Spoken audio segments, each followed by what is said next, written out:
Sin embargo, hablamos sabiduría entre los que han alcanzado madurez, y sabiduría no de este siglo, ni de los príncipes de este siglo que perecen. Más hablamos sabiduría de Dios en misterio, la sabiduría oculta, la cual Dios predestinó antes de los siglos para nuestra gloria. Eso es Primera de Corintios 2, versículos 6 al 7. Le damos la bienvenida a cada uno de nuestros radiovidentes a esta nueva edición de Nuestro Mundo, un programa donde echamos una mirada a la historia a través de la Biblia y el mensaje, donde nos dedicamos un buen tiempo para analizar profecías que fueron cumplidas y algunas que aún están por cumplirse. Estoy muy contento en esta mañana, pues nuestro programa cambió de horario de transmisión. Lo pasamos desde las 8:20, que son 8:30, perdón, 20:30 horas, era lo que iba a decir en un comienzo, 20:30 horas de la tarde, lo trasladamos a la mañana y por eso es que ahora estamos transmitiendo en esta mañana de invierno, el primer lunes del mes de julio. Y por supuesto, bueno, como es una mañana, siempre en compañía de un buen café caliente, que es algo extraordinario y muy sabroso de disfrutar en una mañana fría de invierno. Bueno, nosotros tenemos café, pero tenemos aquí junto con nosotros un hermano que es de campo, ¿no? Nuestro hermano David Octavio Fernández Guerrero, y él tiene, digamos, el privilegio de poder sentarse a tomar un mate caliente. ¿Cierto, mi hermano Octavio? Así es, Pedro. Disfrutamos de esta muy buena hierba de mate con agüita caliente, muy reponedora también. Alternativa al café. Me hiciste recordar de un hermano que es muy preciado para mí, mi hermano Damián. Él siempre que viaja anda con una maletita que la abre y tiene una variedad de hierbas increíble, porque él es un amante verdadero de este mate. ¿El mate es argentino o es chileno? No, no, Pregunta. no. El mate es un consumo de Sudamérica. Se consume mucho en Brasil, en Paraguay, en Argentina. Ah, claro, y tiene el Y nombre de tereré, En si no me Chile equivoco. también se consume bastante. Sí, hay un muy alto consumo desde el tiempo de la colonia, Pedro. Se exportaba el mate y se consume mucho en la colonia, en todo lo que es el sur de Chile, el sur de Argentina, el Paraguay, como te digo, y Brasil. Claro, claro, claro, ¿verdad que ellos lo consumen con el nombre de tereré en Paraguay? En Brasil, bueno, ya hablan portugués. El portugués es gracioso. Mi papá dice que le falta así un poquitito para hablar bien. Un poquitiño. Su Un poquitillo. poquitillo. Y bien, ¿cómo están en esta mañana de invierno? ¿Cómo están las cosas por allá por Rangue, mi hermano David Octavio? Muy bien, Pedro, con un frío que te cuento muy helado, ha llovido mucho y la cordillera de la costa, yo estoy muy cerca de la cordillera de la costa, está nevada, ¿ya? Y eso es raro, tiene que haber llovido mucho y haber mucho frío para que la cordillera de la costa esté con nieve, así que las crestas más altas de la cordillera acá están con nieve y eso hace bajar un frío que te encargo a este valle donde yo vivo, así que está muy helado, ¿ya? Así que estamos calefaccionándonos nomás para mantenernos bien a temperatura, ¿ah? Pero bien, Pero gracias igual, a Dios. pero igual, si no me equivoco, en ese lugar ustedes tienen la ventaja de que se pueden calefaccionar la casa bueno, calentar todo el ambiente adentro de la casa con leña, si no me equivoco, ¿verdad? Así es, sí, podemos hacerlo por acá todavía. Qué Así que extraordinario. disfrutamos de una estufa ahí a leña que es algo muy rico, muy bueno, agradable. Sí, efectivamente. Bueno, nosotros aquí en la ciudad de Santiago también pudimos disfrutar de un fin de semana de muchas lluvias, pero la mañana del día domingo fue sorprendente. Vimos un cielo azul pero hermosísimo y a lo lejos se vislumbraba la cordillera de los Andes, nuestro baluarte que nos dio el Señor, así dice nuestro himno patrio, que se veía esplendorosa. Así que, ¿qué nos puede comentar mi hermano Ángel David acerca de estos acontecimientos? Buenos días, Pedro. Dios te bendiga. David Fernández, Dios bendiga a la radio audiencia. Amén. Bien, muy feliz por la gracia de Dios, todos los favores que Dios nos ha concedido, como bien decías tú, este fin de semana cayó bastante agua para las personas que no están muy favorecidas ni muy protegidas con sus casas. No debió haber sido muy cómodo, pero gracias a Dios era muy necesaria. El agua muy necesaria en este valle central ha estado azotado por la sequedad por muchos años, y este poquito de agua ha venido a amainar un poco este tiempo de sequía. Y como bien dices, ayer en la mañana fue un amanecer muy esperanzador, que viene a ayudar nuestro estado de ánimo, porque también está bien estudiado que estos días de otoño y de invierno nos favorecen mucho a un buen estado de ánimo. Pero la mañana despejadita, con un cielo muy puro, muy limpio, ayuda bastante a nuestro estado de ánimo. Fue muy gratificante. Amén. Y bueno, eso que dice nuestro hermano Ángel es real, es verdad, y bueno, nuestra oración siempre está con nuestros hermanos y también con el prójimo, porque así nos ha enseñado la palabra, a amar a todos, en que estas lluvias muchas veces de bendición, pero no falta aquella persona a la cual no le cayó muy bien por causa de puede ser por la inundación, a veces cosas pequeñas generan grandes, entre comillas, desastres para la misma persona. Una gotera, por ejemplo, puede ser muy perjudicial para una casa. Vamos a iniciar entonces con nuestro programa, el programa del día de hoy, y queremos comentarles, pero no, primero, antes de comenzar, me gustaría leerles una cita que, que es muy ad hoc para nuestro programa, para el programa del día de hoy. Esta cita se encuentra en el libro de Apocalipsis 2, versículo 24 al 25, y dice así en el bendito nombre del Señor Jesucristo. Pero a vosotros y a los demás que están en Tiatira, a cuantos no tienen esa doctrina y no han conocido lo que ellos llaman las profundidades de Satanás, yo os digo, no os impondré otra carga, pero la que tenéis, retenedlo hasta que yo venga. Así dice el Señor. Amén. Esta cita la leo porque el programa del día de hoy vamos a tocar un punto que a nuestro parecer y también bajo la bendita guianza que Dios ha puesto en nuestro pastor, sentimos que quedamos al debe con nuestra audiencia. ¿Por qué? En el programa pasado de Nuestro Mundo nosotros hacemos un análisis y entregamos una exposición de un mensaje que es extraordinario, que trajo el santo profeta de Dios William Marion Branham para esta edad final, que es la restauración del árbol novia. Nosotros tomamos este mensaje y dividimos esta exposición en dos partes, la devastación y luego la restauración, porque no puede haber una restauración si antes no hay una devastación total. Entonces nosotros tocamos en el programa anterior esta devastación, este plan del enemigo que pretende devastar y raer de la faz de la tierra a la novia del Señor Jesucristo. Este plan que tenía él, el cual se puede apreciar en Joel, donde habla de este insecto que va mutando. Quedamos al debe porque pasamos, como podríamos llamarlo, pasamos corriendo por 1000 años de historia en la edad de Tiatira. Y de verdad que se podría considerar hasta cierto punto como una falta de respeto para nuestra audiencia, puesto que nuestro programa, como bien lo mencionamos en la cita que siempre leemos al inicio y que actualmente la hemos hecho nuestra cita emblema, hablamos sabiduría entre perfectos, entre aquellos que han alcanzado madurez.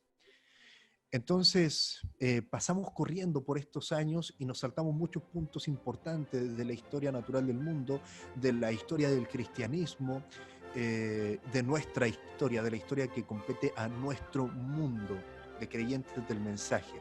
Pasamos por alto muchas cosas y fue muy desordenado al final, esto por razón del tiempo. Así que nos gustaría retomar en este proceso de devastación, y a este programa le vamos de alguna manera titular como la culminación del plan de devastación del enemigo. Y a manera de subtítulo le hemos puesto Los días oscuros en las profundidades de Satanás. Así que me gustaría partir con una pregunta dirigida a mi hermano David Fernández, nuestro hermano Octavio. Octavio, qué bueno ese nombre de un historiador, Octavio Fernández Guerrero. siempre lo mencionamos ahí. Me gustaría, antes de contextualizar, o sea, para contextualizar la pregunta, leer una cita de este historiador, escritor Paul Johnson, del libro Historia del Cristianismo. Pedro, Dígame. Pedro, ya que estás entrando ya en tierra derecha, por así decirlo, en este programa, y vamos a tocar bastantes libros, quisiera recordarle a la audiencia que todo esto de lo cual nosotros hablamos no es sabiduría o conocimiento de nuestras mentes, sino que es la revelación que Dios nos dio a través del séptimo y final mensajero a esta séptima y final edad de la iglesia, nuestro precioso hermano William Marion Branham, quien predicó, entre otras series de mensajes, uno llamado La Revelación de Jesucristo, una serie de mensajes de sermones predicados entre el 4 de diciembre de 1960 y el 18 de enero de 1961.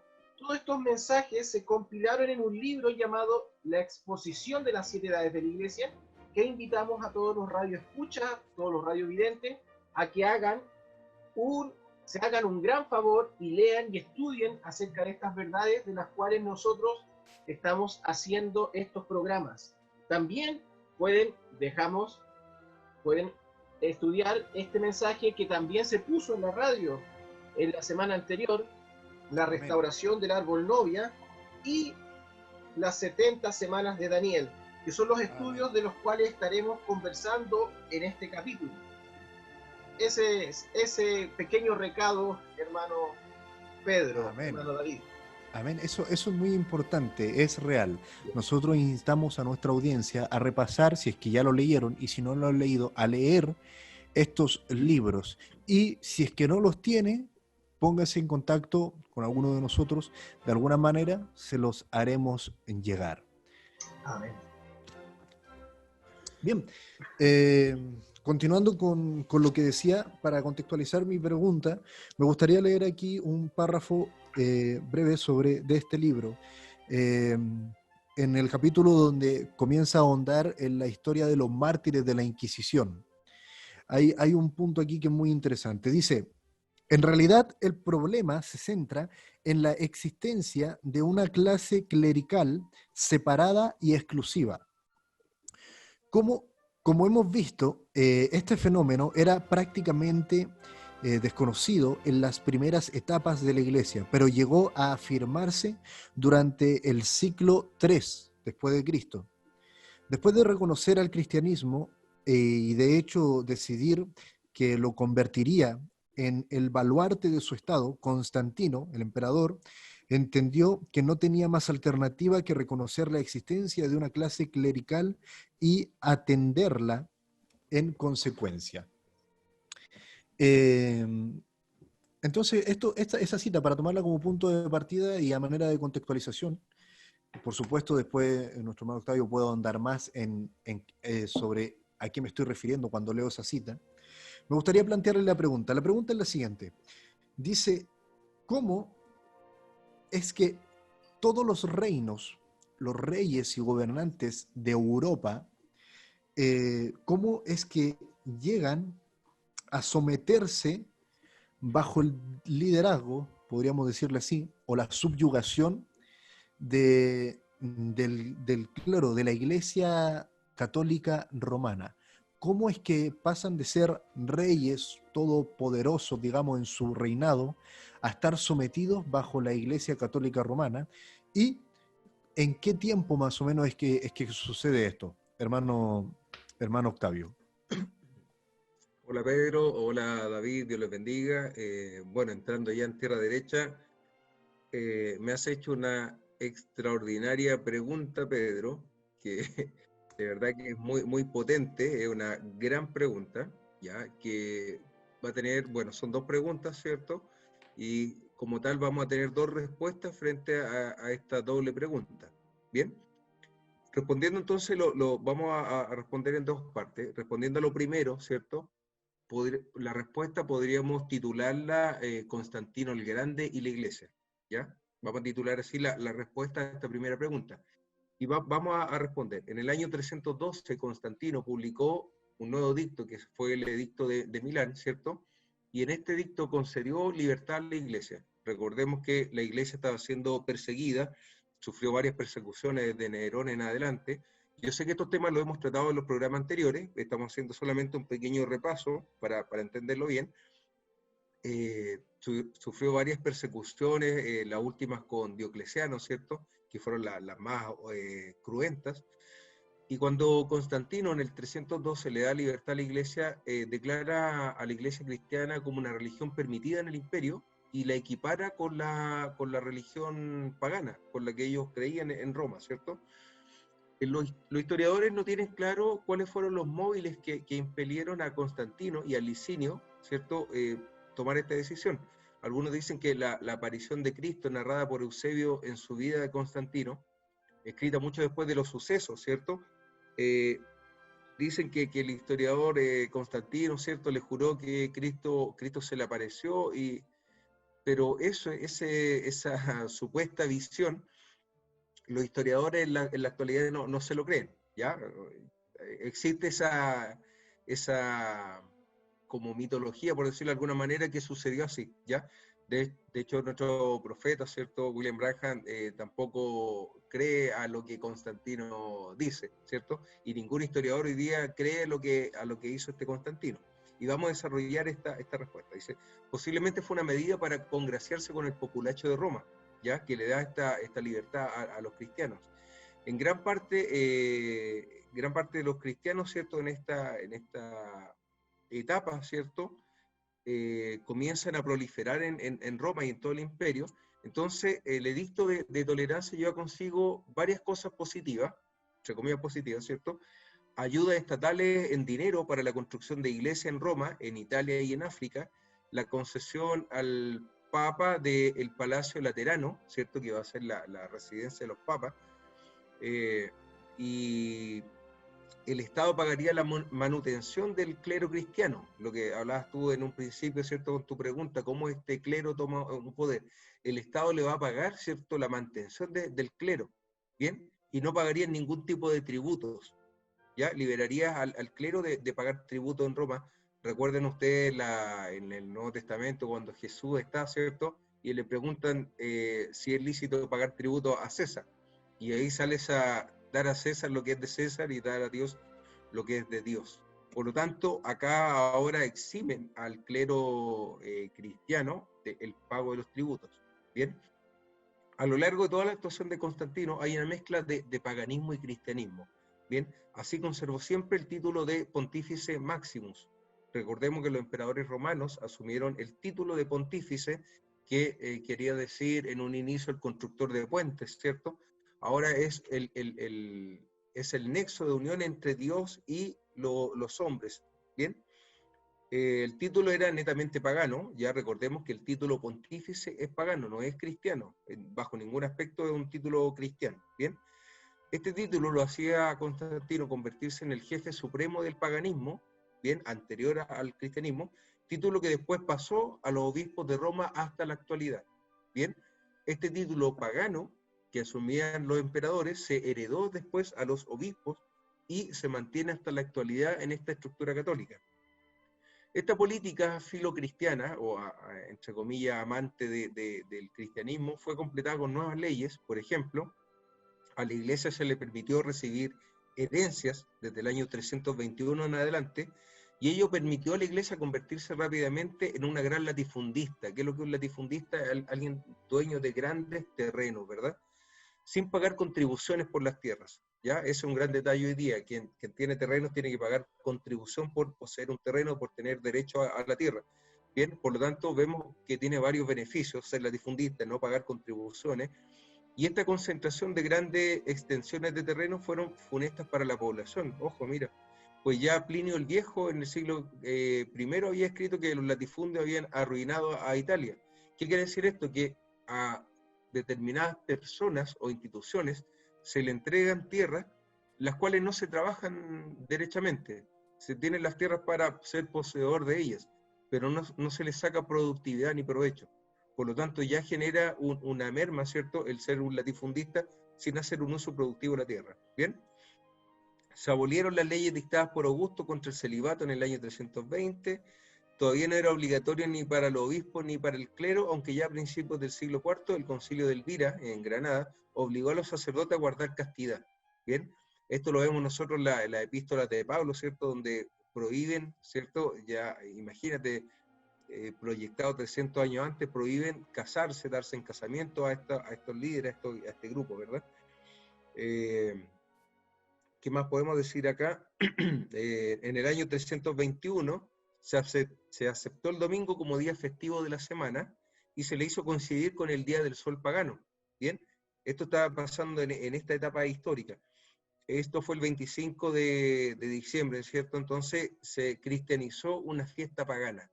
¿Bien? Nosotros lo vimos en los programas anteriores, en el año pasado, en la temporada pasada, hablamos de este sincretismo, ¿te acuerdas, Pedro? Donde se toman ciertos aspectos paganos, idolátricos, y se mezclan, se hace un sincretismo con lo religioso, con lo cristiano, ¿cierto? Y se arma algo extraño, y esa va a ser la característica de esta Iglesia Católica.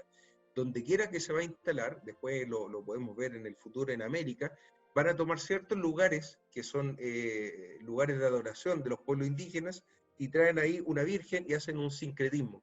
Entonces el indígena adora a su antigua deidad, ¿cierto? Pero ahora le cambiamos el nombre, ¿ya? Eso es lo que sucede acá. Entonces el 25 de diciembre se celebra el nacimiento de Cristo, cuya fecha exacta dentro de esto se desconocía en ese entonces, ¿cierto? Y una ley en el 318 fue especialmente funesta para el Estado porque le permitió a los obispos presidir, fíjate, los tribunales para la administración de la justicia entre los cristianos y los paganos. ¿Bien? Por lo tanto, se le empieza a dar lentamente un poder al clero para que actúen como una especie de tribunales de justicia. ¿Bien? El Estado renunció entonces a la administración de la justicia en Roma, ¿cierto? Y los obispos se convirtieron en auténticos funcionarios estatales. Fíjate, entonces ahí vamos respondiendo la pregunta, ¿cómo este clero va adquiriendo poder? Fíjate que era un grupo perseguido, ¿cierto? Eran cristianos perseguidos. Después el Estado le da un reconocimiento, le empieza a dar tierra, exención de impuestos, no pagan tributo, y ahora se le da ciertos cargos en la administración de la justicia, ¿cierto? Y que los convierten, les van dando un grado de poder, ¿verdad? Más o menos, El obispo más o menos en qué tiempo de la historia estamos. Estamos en el año 320 aproximadamente, Pedro, donde se están sentando las bases de lo que va a ser esta edad de Tiatira, ¿ya? El obispo de Roma Silvestre obligó a los clérigos a acudir a estos tribunales eclesiásticos. A finales del siglo, los obispos se dedicaban ya, como resultado de estas medidas constantianas, a profesiones civiles, ¿bien? Es decir, ya no estaban preocupados de la iglesia como tal, sino que de su profesión como representantes de la justicia. El primero que desempeñó tales cargos fue San Ambrosio. A comienzos del siglo siguiente el cargo de obispo estaba desprestigiado totalmente. Imagínate, el citado Silvestre reguló la carrera eclesiástica. Constantino, no obstante, por motivos económicos, prohibió a los miembros de las clases altas del imperio recibir las órdenes sagradas, para que no dejasen de pagar contribuciones. Mira ese dato. A la clase alta le prohibió entrar a la iglesia para que siguieran pagando la contribución, ¿ya? Por un lado era positivo, pero por otro lado negativo tener tanta gente que no pagara impuestos. Otras leyes defendían a la Iglesia Católica de las acusaciones de los herejes y castigaban, y ahora aparece otra figura acá, castigaban a los judíos que perseguían a sus correligionarios pasados al cristianismo. Bien, es importante destacar acá, como lo vimos en algún minuto cuando empezamos a hablar sobre las persecuciones, que estos árboles van a ser tipos, ¿cierto?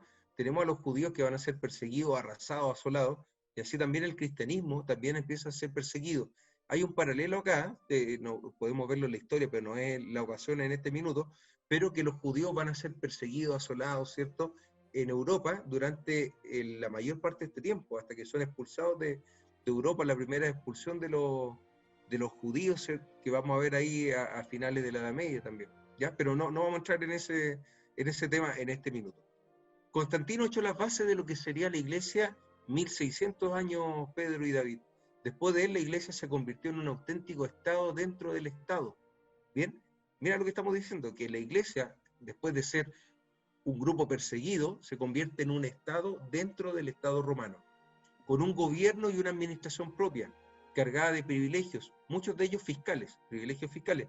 Convirtieron a los altos funcionarios eclesiásticos en una auténtica clase privilegiada, junto al emperador, a los grandes latifundistas y a los funcionarios superiores. Por lo tanto, ya el clero romano, ¿cierto?, tiene cierto poder económico, tiene cierto poder político, ¿cierto?, tiene injerencia en la política, en los tribunales, en la justicia. Todos estos privilegios no fueron diversos de los que gozó la religión romana. Perjudicaron gravísimamente a las clases débiles, el que la iglesia fuera un Estado dentro del Estado en una época de gravísimas crisis. Estamos hablando del siglo III, ¿cierto? Desde el siglo III, el año 300 en adelante, Roma va a estar asolada por crisis, por invasiones, ¿cierto?, que van a decantar finalmente que en el año 476 Roma, o la capital del Imperio Romano de Occidente, va a caer y se va a desintegrar lo que es el Imperio Romano como tal, como estructura política, económica y social, ¿ya? Podemos decir entonces que esto ocasionó grandes males al Estado, de tal modo que los historiadores, ¿cierto?, han echado la culpa a la iglesia del hundimiento del mundo antiguo, a la iglesia, pero a esta estructura de iglesia, fue la culpable de que el Imperio Romano cayera en cierta medida. Y contribuyó poderosamente, dice, a su ruina algunos historiadores. El Estado a partir de ahora se apoyó en la iglesia y esta en él. Entonces hay una unión en este minuto entre iglesia y Estado. ¿Bien? Y esta unión entre iglesia y Estado no tiene nada que ver con la religión cristiana en sí. ¿Bien? Hermano David, para terminar esta exposición, ¿tú podrías contarnos un poquito qué pasa y qué sucede en este momento con los creyentes de esta edad, en esta etapa donde el Estado se une con la religión? Sí, mi hermano David Fernández, esta época de la historia y esta época de la iglesia es un proceso muy duro para los verdaderos creyentes en nuestro Señor Jesucristo, nuestros padres de la fe de tiempos antiguos. Debemos recordar que estamos hablando de un periodo de tiempo, de una dispensación de tiempo que es llamada las 7 edades de la iglesia. Amén. Dentro de estas 7 edades de la iglesia estamos en la cuarta edad, que es la edad de Tiatira. La cuarta edad también representa la última edad en la cual el espíritu de becerro ungió a los creyentes de este tiempo, y ellos se vieron enfrentados, por otro lado, a estos 4 demonios, estas 4 unciones que atacaron este árbol llamado árbol novia. Para los que quizás no han venido siguiéndonos en los capítulos anteriores, estamos hablando de la profecía que Dios le dio a Joel en Joel capítulo 1, verso 4, rápidamente, dice así, en el nombre del Señor Jesucristo: lo que quedó de la oruga comió el saltón, y lo que quedó del saltón comió el revoltón, y la langosta comió lo que del revoltón había quedado. Entonces había una profecía. Dios siempre, antes de hacer algo en la tierra, envía un mensaje a través de sus siervos, los profetas. Así lo dice en Amós 3:7, no hará nada el Señor sin antes dar este mensaje a través de sus siervos, los profetas, revelar ese misterio. Y a través de Joel, él habló de que vendrían estos demonios a atacar este árbol, que primeramente se vio como el árbol hebreo, el árbol de Israel, y que se vio devorado por 4 espíritus que cabalgaron en 4 grandes imperios. Esto es el imperio babilónico, el imperio medo-persa, el imperio greco-macedónico y el imperio romano. El imperio romano, último imperio, que es del cual está hablando mi hermano David Fernández, en la cúspide de este imperio apareció nada más ni nada menos que el Mesías príncipe, nuestro Señor Jesucristo. Esto nos une a la visión de Daniel, a la oración de Daniel en Daniel 9, donde se le habla al profeta, este profeta Daniel, quien estaba atentamente escudriñando los libros de los profetas anteriores a él acerca de los tiempos de la liberación de su pueblo que estaba siendo esclavo de este primer imperio, el imperio babilónico. Dios, al ver el clamor de su profeta, de su hijo, le envió una respuesta a través de las 70 semanas de Daniel, que es un estudio muy profundo. Estamos pasando rápidamente solo para contextualizar dónde estamos. Es un estudio muy profundo que habla sobre un tiempo específico para el pueblo hebreo, para el pueblo de Israel, para el pueblo de Daniel. Y en ese tiempo aparece un personaje y dice Mesías príncipe, que es Jesucristo. Y él aparece al final de estas 70 semanas de Daniel. Amén.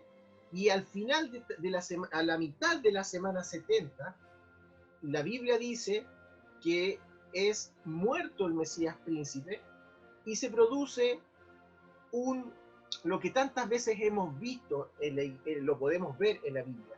Se produce una detención, una interrupción en el tiempo. Lo podemos ver, por ejemplo, en Génesis 1, dice, en el principio creó Dios los cielos y la tierra, punto. Y después dice, y la tierra estaba desordenada y vacía. Entre esas dos frases hay mucho tiempo, muchos millones de años. Aquí pasó lo mismo. Entre la muerte del Mesías príncipe y lo que continúa después, se produjo una detención del tiempo para el pueblo hebreo. El pueblo hebreo a esta altura, recordemos, estaba siendo devorado por estos 4 espíritus, estos 4 insectos. Y ese es un paralelo de lo que sucedió cuando se abrió una nueva dispensación o un nuevo lidiar de Dios con el pueblo gentil. El pueblo gentil no tenía nada que ver en este asunto, aunque sí estaba escondido, como lo vimos en capítulos anteriores, en el candelero que el pueblo hebreo tenía. El candelero representaba ni más ni menos que la dispensación de la cual estamos nosotros hablando, este candelero. El pueblo judío siempre lo transportaba porque era parte de sus utensilios sagrados. Este pueblo gentil, del cual habla Pablo en Romanos 11, irrumpe con fuerza una novia naciente, un árbol frondoso, pero es atacado por estos mismos demonios que atacaron al pueblo hebreo, atacaron a esta novia gentil. Y estos demonios los podemos ver en el tiempo que está hablando mi hermano David Octavio.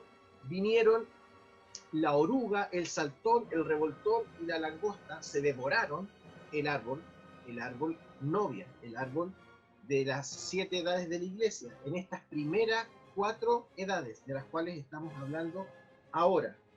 Esta cuarta edad, donde está mi hermano describiéndonos ahora mismo, esta cuarta edad ya no tenía ni frutos, ni ramas, ni árbol, ni hojas, ni frutos, ni hojas, tampoco tenía corteza, y ya no estaba quedando nada de este árbol. Estaba siendo devorado, estaba siendo comido por estas unciones, y los pocos creyentes que estaban vivos en ese tiempo, ellos debían esconderse porque, como decía mi hermano David Fernández, el poder de la iglesia empezó a crecer de una forma ilimitada y empezó a expulsar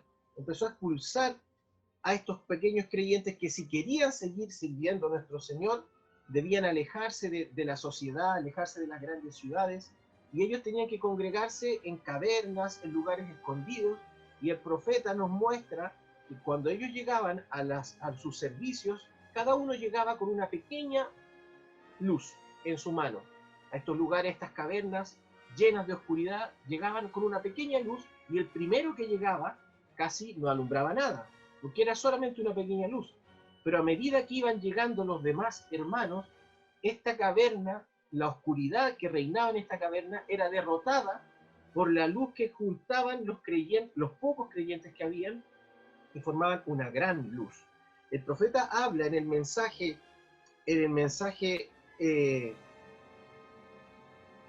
Dios perfeccionando a su iglesia, Él habla que en este mundo en el cual nosotros vivimos hay una esfera natural y una esfera espiritual. Nuestro hermano Branham, el profeta de la séptima edad, él transitaba por esta esfera espiritual, y esta esfera espiritual está rodeada de demonios. Y para el tiempo de la cuarta edad de Tiatira, estos demonios nublaron completamente la atmósfera de esta Tierra, de este planeta Tierra, fue rodeada de oscuridad, y la pequeña luz de los creyentes casi no se veía.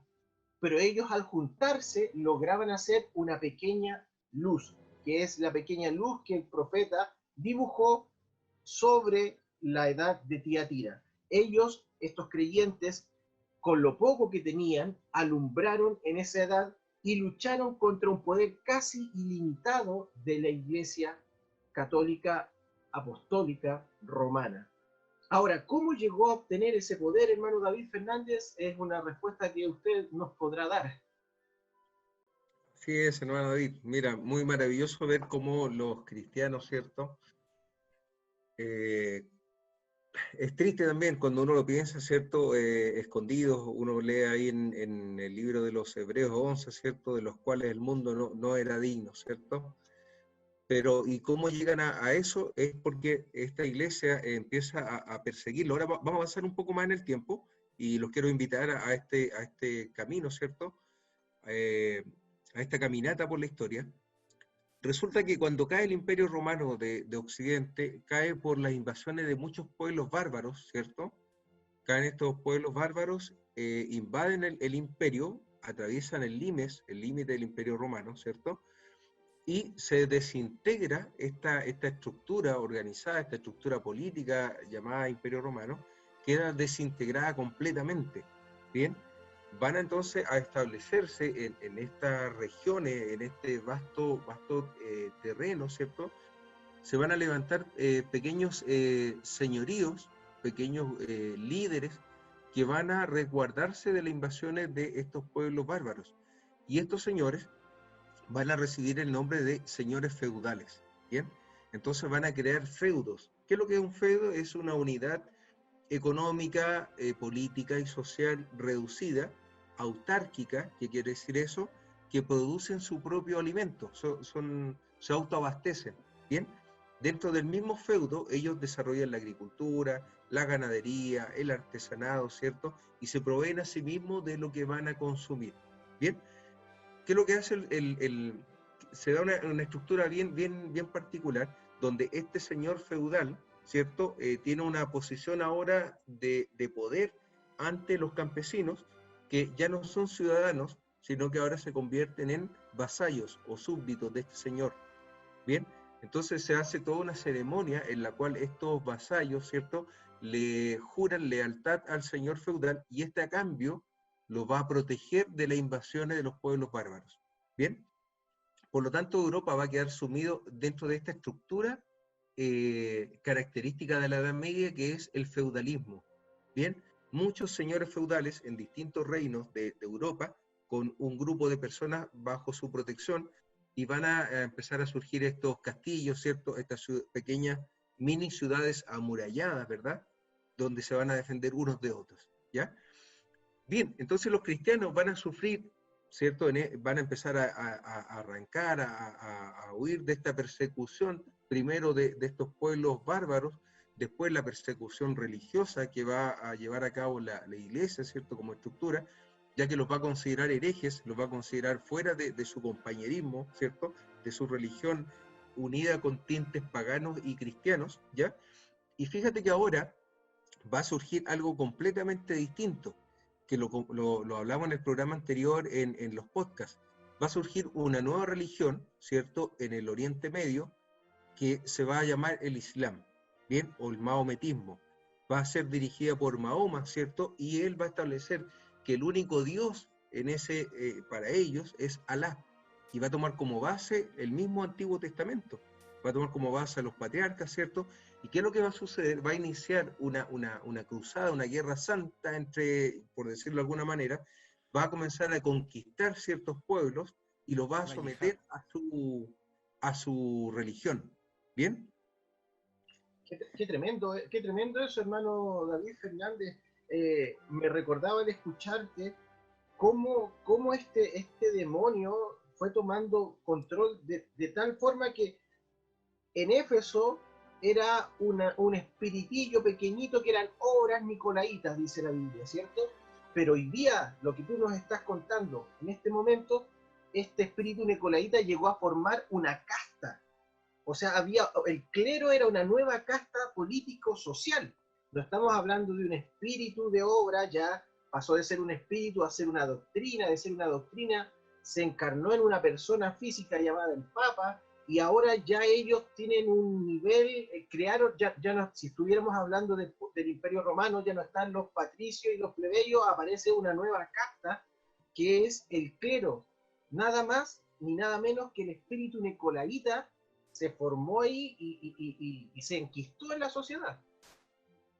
Correcto. Y mira, fíjate, David, que ¿te acuerdas que hablamos de que con Julio César en Roma, este asumió el título de Pontífice Maximus, ¿cierto? Ahora los obispos y los papas asumen el mismo título y se hacen llamar pontífice. Por lo tanto, mantienen esta estructura, ¿cierto?, piramidal de gobierno, donde se asemejan al emperador, pero ahora en carácter religioso. ¿Bien? Volvamos entonces a lo que te estaba comentando. Desde el Oriente Medio comienza a avanzar una nueva religión que comienza a avasallar todo el norte de África, el Medio Oriente, ¿cierto?, con esta nueva creencia, que son los árabes, ¿cierto?, esta nueva creencia en el Islam, en la sumisión a Alá. ¿Bien? ¿Qué es lo que va a suceder? Que ya dijimos que en Europa van a estar completamente aislados los reinos, ya no hay una estructura homogénea que se va a defender, sino que son pequeños reinos que están en los feudos, y este Islam va a avanzar, va a conquistar todo lo que es la península ibérica, lo que hoy actualmente es España, ¿cierto? Va a avanzar por España para llegar al centro de Europa, a Francia, y ahí van a ser detenidos, van a enfrentarse. Este que nosotros lo vimos en el programa del podcast, se va a enfrentar contra los merovingios, los mayordomos de palacio, ¿cierto?, que van a dar origen a la dinastía carolingia. Se van a enfrentar primero con Carlos Martel. En el año 732, después de Cristo, ¿cierto?, se va a llevar a cabo la batalla de Poitiers, ¿bien?, en la cual Carlos Martel, o Carlos Martillo, también conocido en la historia, va a detener el avance de estas tropas de árabes que van a invadir Europa.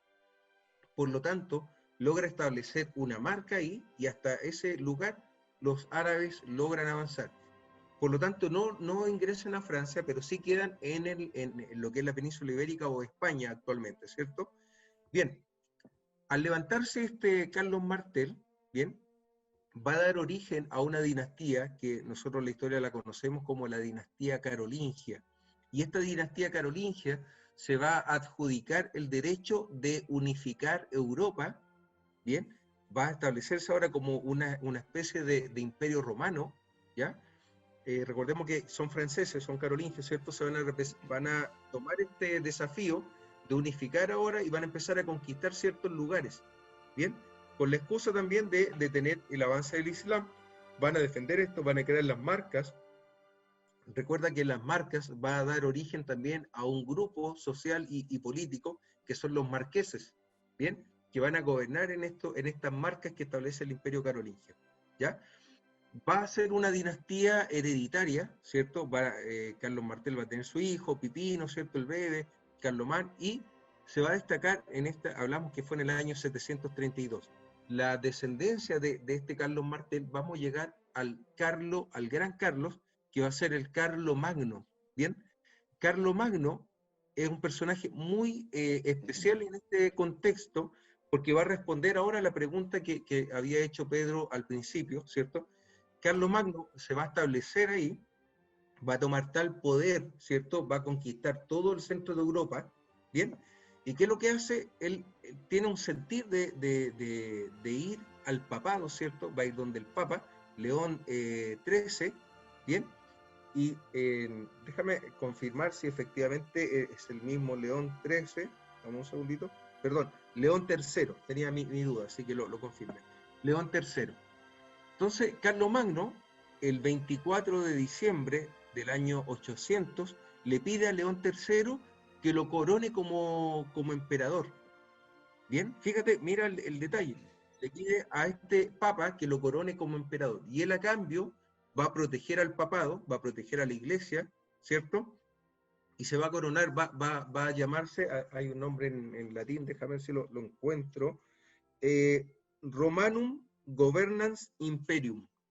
Bien, va a recibir ese título, ¿ya? ¿Qué significa esto? Que es una especie de título de emperador romano, ¿cierto? Y él se siente tan orgulloso de eso, pero no logra ver el trasfondo de lo que está ocurriendo, de lo que está sucediendo. Él representa el poder temporal, ¿cierto? Y el Papa representa el poder espiritual. Entonces, al hacer esta ceremonia donde Carlomagno, al igual que el acto del vasallaje, del señor feudal y el vasallo, él se va a poner de rodillas ante la autoridad del Papa y el Papa lo va a coronar. Bien, le otorga la corona, ¿cierto? Lo reconoce como emperador, pero fíjate el detalle. El Papa al hacer eso está demostrando que él tiene la autoridad divina para poder investir a este poder temporal de un poder terrenal.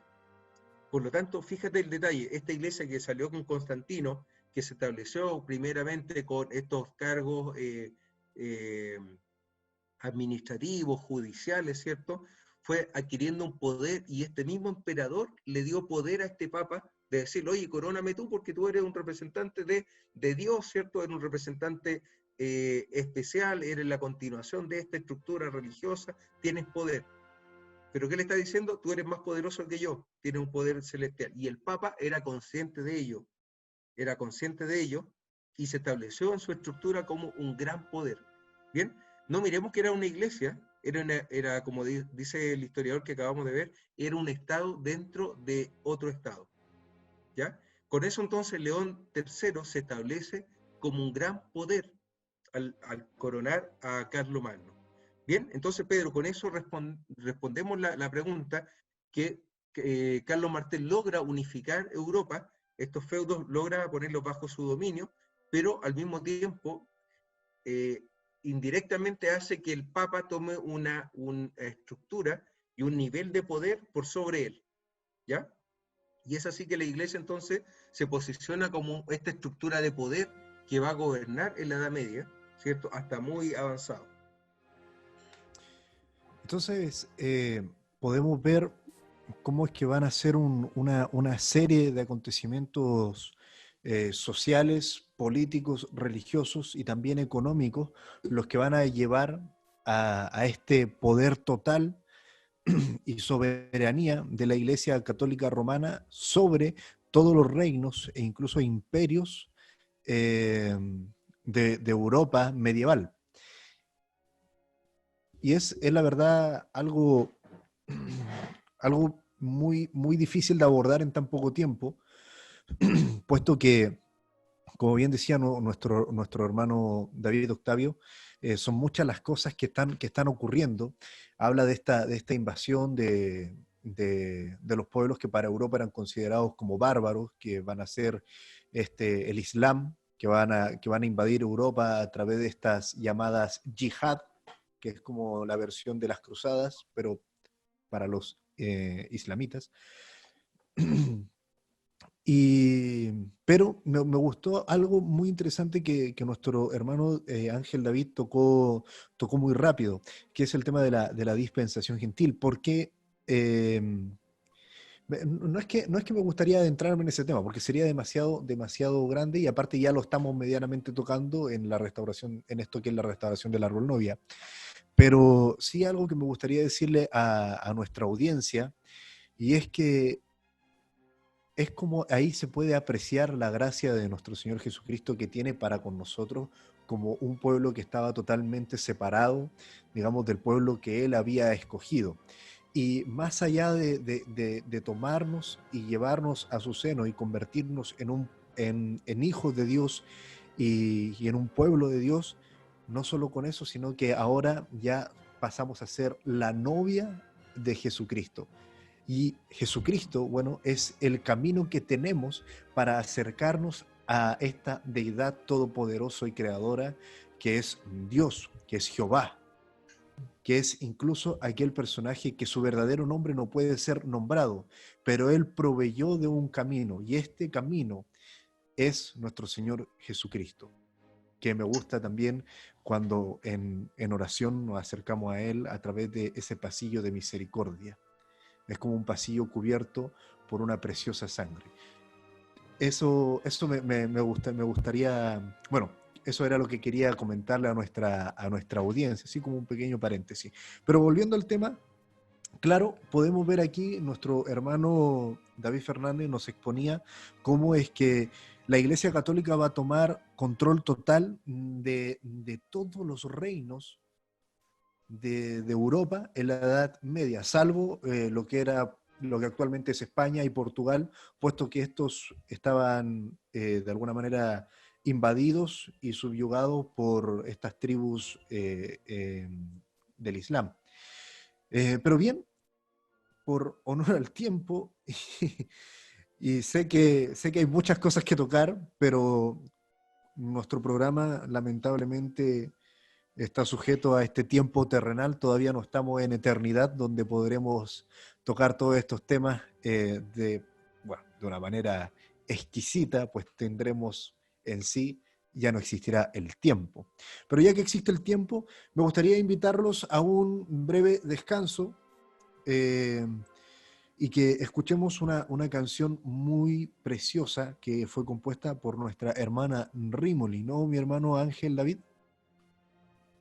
Sí, mi hermano Pedro, nuestra hermana Carmen Rimoli compuso esta alabanza llamada Este Tiempo. Este Tiempo. ¿Esta se encuentra en algún disco especial, en algo? Sí, si mal no recuerdo, el disco es Amado de mi alma. Ahí tiene algunas canciones, junto a algunas inspiraciones, todas de ella, que Dios le dio a ella, y las juntó en un disco llamado Amado de mi alma. Si no me equivoco, esta es la tercera canción de ese disco. Amén. Bueno, y esto lo pueden encontrar por YouTube. Los dejaremos escuchando entonces. Es un tiempo, una canción hermosa. Préstenle mucha atención porque de verdad es extraordinaria.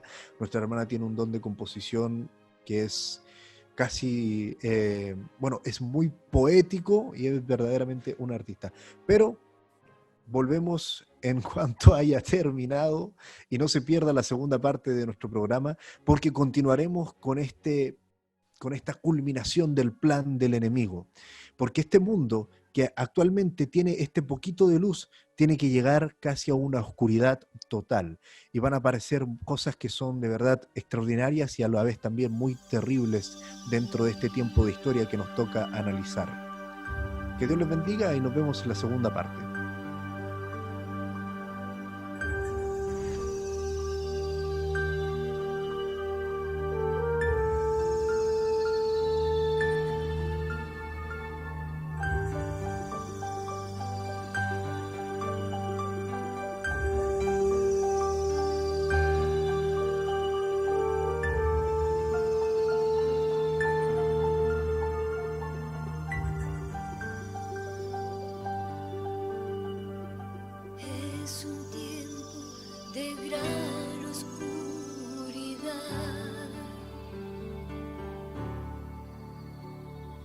Donde el amor de muchos se enfriará. Ay de mí, Señor, sin tu ayuda perezco. Aviva en mí el fuego del primer amor. Es un tiempo de incredulidad. Dijeron amarte y hoy ya no está. El reino de los cielos se hace fuerte y solo los valientes lo arrebatarán. Se acerca el tiempo de la siega, la cizaña del trigo apartarás. Te pido que extiendas tu mano hacia mí, que quiero, Señor, estar en tu alfolí, porque eres todo lo que poseo, todo lo que deseo. Prendada mi alma está de ti, amor tan grande nunca conocí, porque eres todo lo que poseo, todo lo que deseo. Prendada mi alma está de ti, amor tan grande nunca conocí.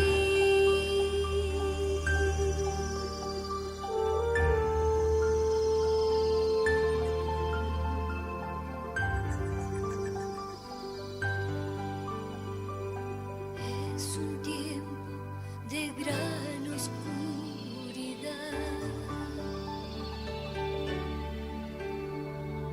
donde el amor de muchos se enfriará. Ay de mí, Señor, sin tu ayuda perezco. Aviva en mí el fuego del primer amor. Es un tiempo de incredulidad.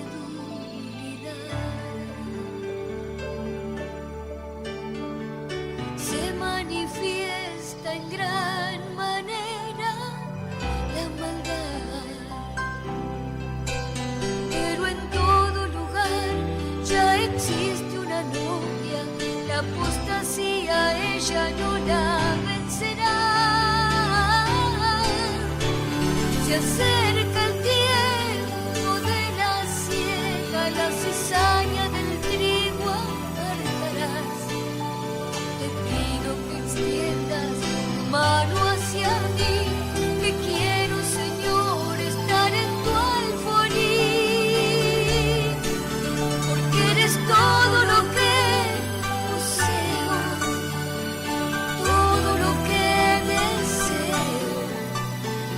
Prendada mi alma está de ti, amor tan grande nunca conocí, porque eres todo lo que poseo, todo lo que deseo. Prendada mi alma está de ti, amor tan grande nunca conocí.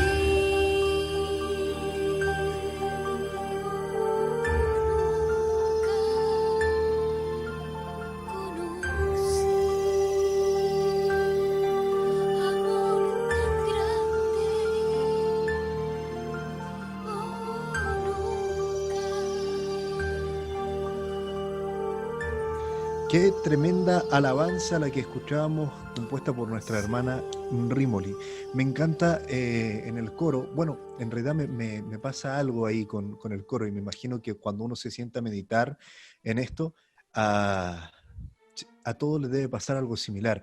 El coro dice: se acerca el tiempo de la siega, la cizaña del trigo apartarás, y eso lo leemos también en las Escrituras. Obviamente aquí está dicho de manera prosaica y en una canción con una melodía, lo cual lo torna aún más bello, digamos, al oírlo.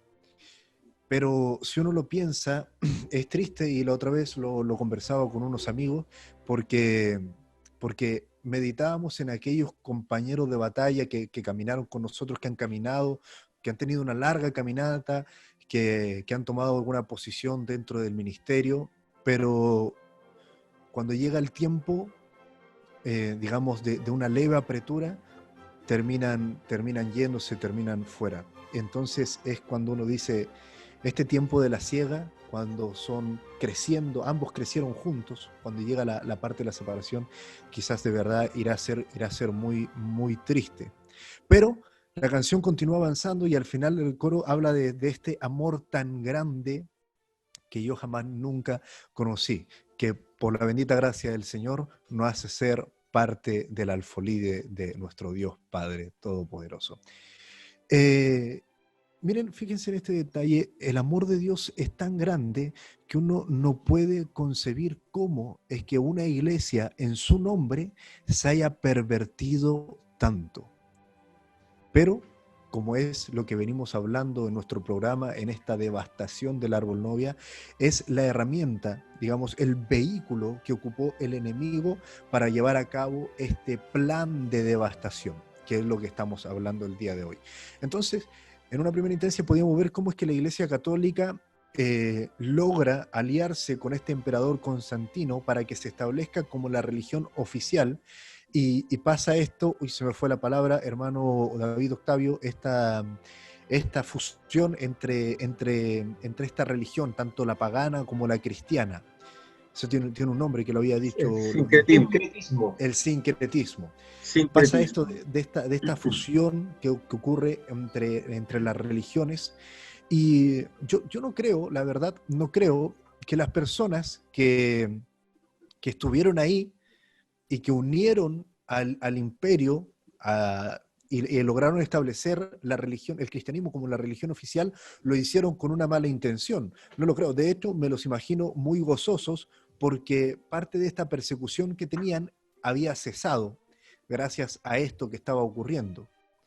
Pero sí podemos apreciar que había un espíritu que se había introducido ahí. Y estas personas pueden haber hecho esto con la mejor de las intenciones, pero Satanás, el diablo, ya estaba operando dentro de ellos, porque es lo que podemos apreciar en el libro de Joel, capítulo 2, versículo 25, donde habla de lo que comió la oruga, el saltón, el revoltón y la langosta. Esta era la langosta que ya estaba dentro del árbol. Y quizás estas personas, estos hermanos creyentes que hicieron esta fusión entre el imperio y la religión y la establecieron como religión oficial, quizás no lo hicieron con una mala intención. Pero aquí podemos ver cómo es que esta iglesia va a ir evolucionando. En efecto, también podemos apreciar la metamorfosis que va a sufrir la bestia. ¿Cierto, mi hermano Ángel? Sí, al escucharte me volteé a buscar uno de los libros que, por ejemplo, Eusebio de Cesarea es considerado uno de los padres del cristianismo. Y este Eusebio de Cesarea admiró de una forma increíble a Constantino, considerándolo como el gran salvador de la religión cristiana.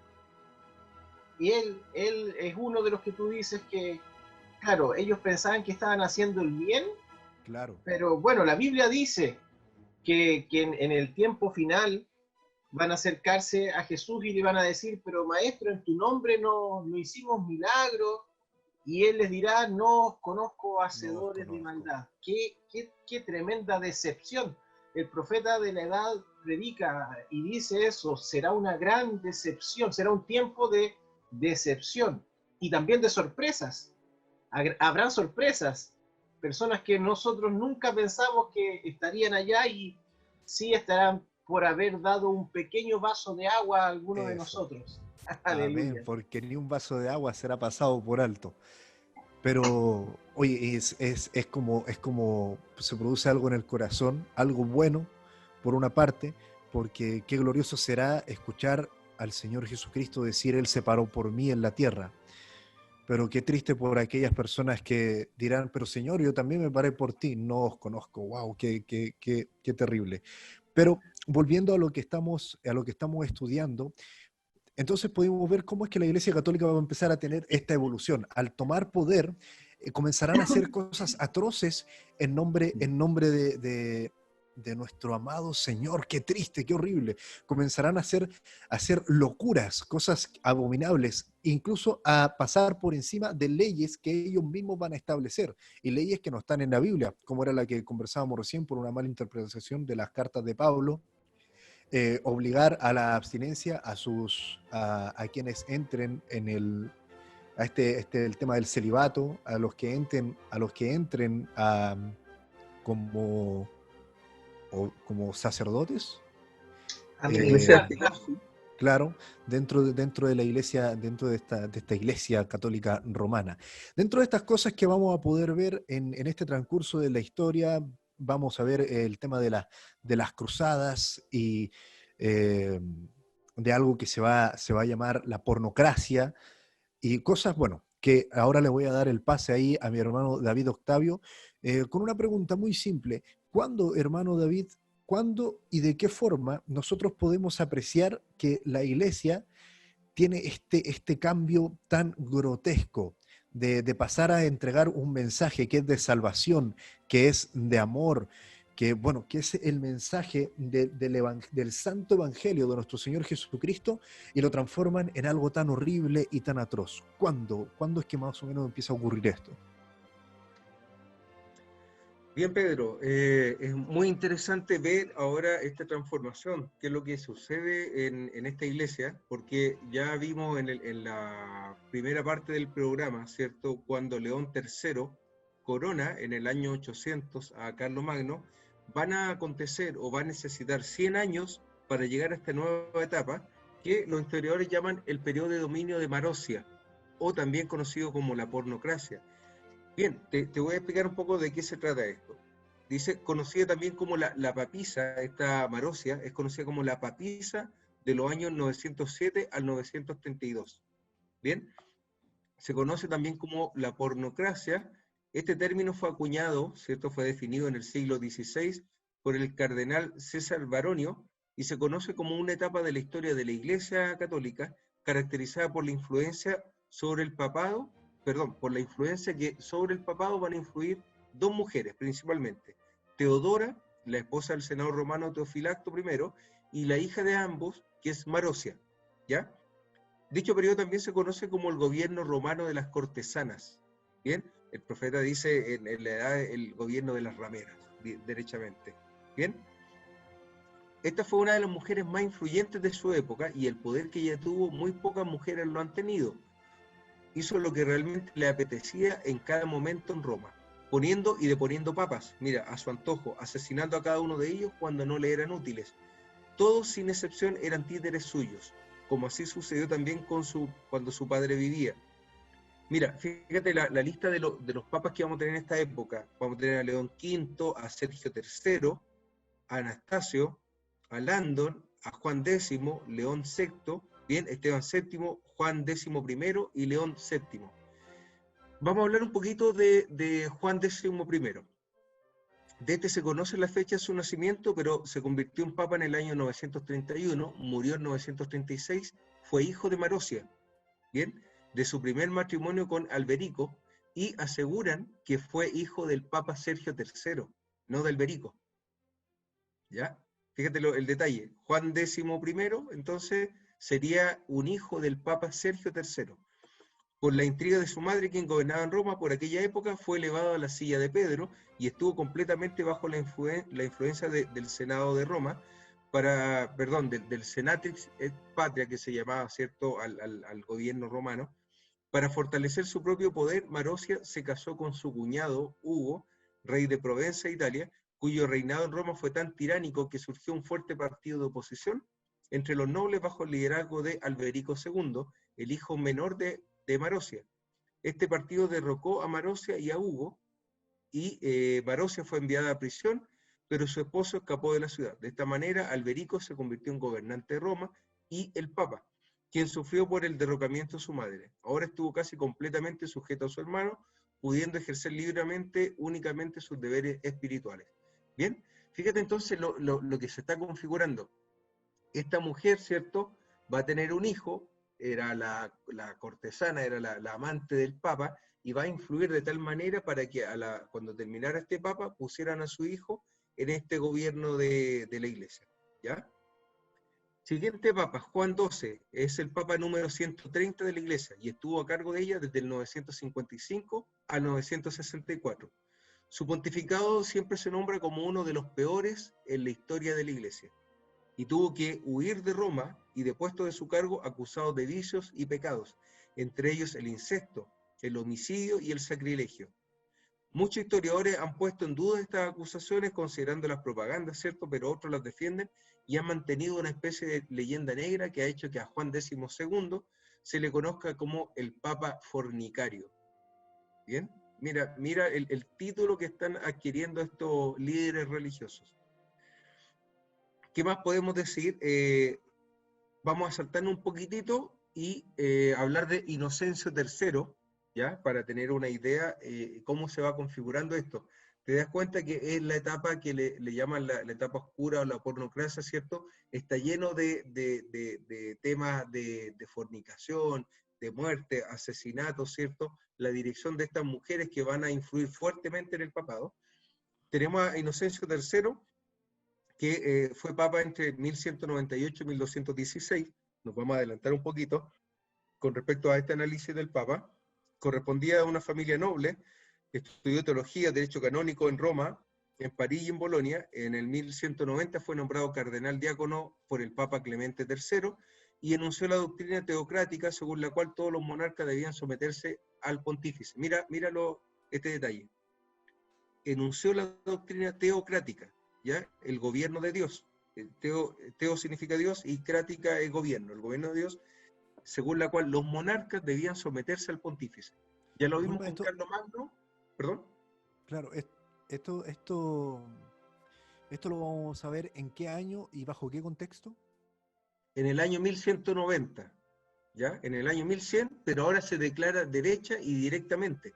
Ya no indirectamente como lo habíamos visto con Carlomagno, sino que ahora directamente el Papa dice, no, los monarcas se deben someter al pontífice. ¿Bien? Es decir, el poder temporal debe someterse al poder espiritual. Y él se nombra, ¿sí? Mira, quizás me esté adelantando, pero no me recuerdo bien las fechas. Mencionamos en anteriores programas el concilio de Nicea, pero aquí se van a dar muchos concilios, pero ¿cuáles van a ser, digamos, los más importantes que van a causar cambios significativos como este para la historia del mundo secular y la historia natural del mundo?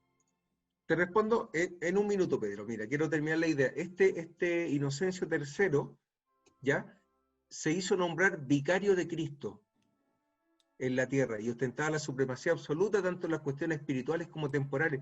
Fíjate lo interesante, este Inocencio, que el nombre es un poco paradójico, es muy Inocencio, inocentemente muy se declara el vicario de Cristo. ¿Qué es lo que hace esto? Mira, ya no es solamente que los papas en un inicio partieron siendo los representantes de Pedro en la tierra, ¿cierto? Eso era lo que ellos eran en un inicio, representantes del apóstol Pedro, porque tomaron como ley, ¿cierto?, que Pedro era la roca sobre la cual se edificaría la iglesia.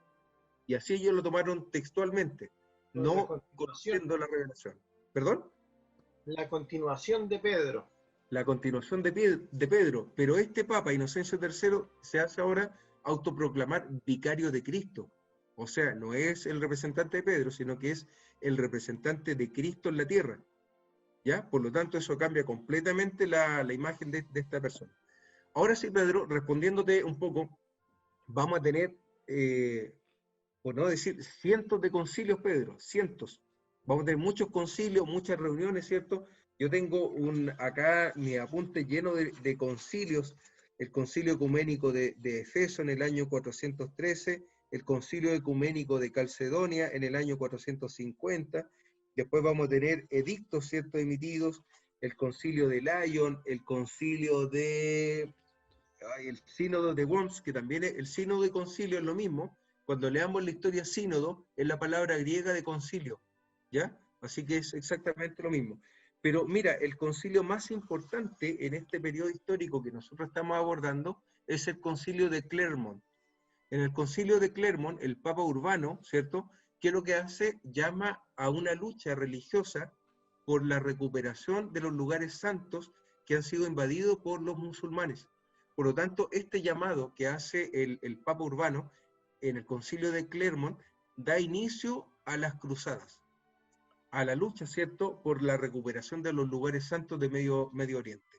Bien, una etapa súper interesante en la historia, que no la vamos a ver ahora, son 8 cruzadas que se van a dar a lo largo del tiempo, donde distintos reinos, distintos reyes, emperadores, van a acudir, ¿cierto?, a la recuperación de los lugares santos, ¿bien? Y que finalmente van a decantar estas cruzadas en una acción económica, ¿cierto?, donde las ciudades italianas, florentinas, ¿cierto?, finalmente van a estar apoyando las cruzadas y van a sacar de ello provecho económico, ¿cierto?, por el intercambio de productos o especias que vienen del Oriente Medio y del Extremo Oriente.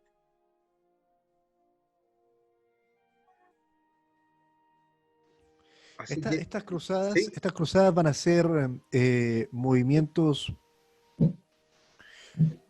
más que todo en realidad, movimientos políticos, movimientos económicos que van a estar, por supuesto, para la Iglesia Católica, amparados bajo el nombre del Señor Jesucristo, como que esto es una lucha por recuperar, como bien decía, estos lugares santos, pero en realidad van a conllevar un montón de cosas que van a ser atroces, muchas muertes, matanzas y persecuciones, cosas que actualmente se conocerían como delito de guerra. Y más o menos, pero no van a ser, digamos, ahora en este momento para nuestro programa, no van a ser las cosas que van a decantar en este oscurantismo total, que es hacia donde vamos ahora. Eh, entonces, como bien dijo, no vamos a tocar el tema de las cruzadas por honor al tiempo. ¿Cuáles van a ser estas cosas, mi hermano Octavio? No sé si está ahí, parece que tuvo algunos problemas de conexión. ahí Eh, sí. acaba de volver. Pero, ¿cuáles van a ser se me fue el hilo. Ah, no vamos a abordar entonces las cruzadas, pero van a haber cosas más horribles que van a empezar a acontecer durante este periodo, que es hacia la cual nos estamos dirigiendo ahora. ¿Cuáles son estas eh, situaciones, mi hermano Octavio? Muy bien, Pedro. Mira, como te estaba comentando, las cruzadas van a llamar en cierta medida un gran celo religioso y un fanatismo increíble. De hecho, las primeras cruzadas la va a llevar a cabo Pedro el Ermitaño, y este va con un afán religioso exacerbado, ¿cierto? Y fanático a luchar para recuperar los lugares santos. Va a ser una carnicería donde los van a exterminar, Pedro, con este afán. El Papa Urbano también les dijo que le prometió todo el cielo a quienes iban a luchar, ¿cierto?